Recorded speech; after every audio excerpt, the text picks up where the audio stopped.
Mayong nga guys. Mayong mga adlaw mga guys. Mayong adlaw mga guys no, di ana usab time voice over kaning akong video deg kadto paning pagkasabado pagka portfolio. Kanig padung may ani sa school sa akong anak kay motambong taog portfolio. Bali shoutout sa aday ko sa mga kugihan kay dihang mga nanagbura sa kalsada no, shoutout ko ninyo diha mga guys. Mora to no. Pali di ana dayta sa lisod nga agianan. Oh no! Hari di jud ko magpasalig og drive diring dapita kay pagkalisura jud labi na karon. Ting-uwan kaayo, lami kayong kalsada. Lami jud kay mapangos ka diring dapita.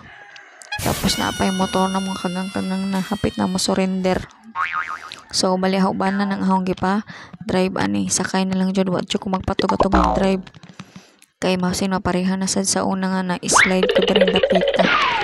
Pagkalisura jud diri diha ko dapit na slide sa una. Natagaw na jud ko drive dihang dapita maong magpahatod na jud ko.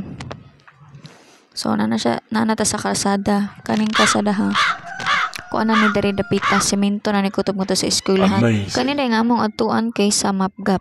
Kay tuwa nga to nag-eskwelahang bata. Sa Mapgap kay para duol-duol lang sa amo. Walay. Yes! Kay pwede raman baktason nga rin akong walay motor. Kay ang uban man gud nga eskwelahan diri, kinahanglan jud mo pasahe jud ka mo sakay jud ka. Mao nang diri na lang na sila pa eskwela kay og in case nga mawadaan tag budget pwede ra sila magbaktas no. Mao nang mas dol-dol sa diri dapita. Kay ang ubang eskwelahan murag layo-layo na sad siya sa amoa. Diri day sa Mapgap no, kanang eskwelahan nila hapit na rin piyesta diri sa ilaha. Happy fiesta day no sa Barangay Mapgap. Daring dapita hapit na ni sa ilang eskwelahan. Nice kayong view. Ano tong mga view diri sa mga bukid no. Diri day abot na ta sa ilang bag-ong eskwelahan. Mao day niyang ilang bag-ong eskwelahan. Kay sa una sa gym na sila magkuan karon, gitukura na sila eskwelahan. Medyo nice.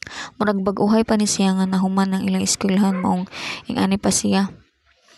Medyo lapok pa siya ang agianan. Kay gisiguro pa man ang mga room sa mga estudyante. Mao na ni ang ilang new school, ang ilang bag-ong classroom. Kanina mo din ang mga project sa mga bata. Wow! Mga high school. Kay pag-abot man na mawala pa may mga maestra. Galantaw-lantaw lang sa mga project sa mga bata, sa mga ilang mga performance, ilang mga project. Nagtanatanaw sa alaman. Wala pa man nangabot ang mga maestra nga mag-meeting dari nila. Kanada mo din na ang project sa among kuya. Sa cafe nga kuan, cafe painting mo siguro itawag ato. Man ang project niya. Pagkataod-taod no, may abot na ang mga maestra. Nagsugod na ang meeting. Nag-istorya may bahin sa mga kalihukan sa eskwelahan o katong sa mga sa mga school matters. Pagkahuman ato, naghatag na sa mga sa certificate of sa katong mga honors. Wow. Nag-award na. Pagkahuman ato, nahuman na ang meeting o moon na nangali nami. Dali ra kayo ang meeting kay gamay ra kayo ang topic gamay ra kayo ang among gimitingan. Padung naming ulian ni. Kay wala pa man may balik ang naghatod sa amoa. Naghinay-hinay sa lamang may og baktas.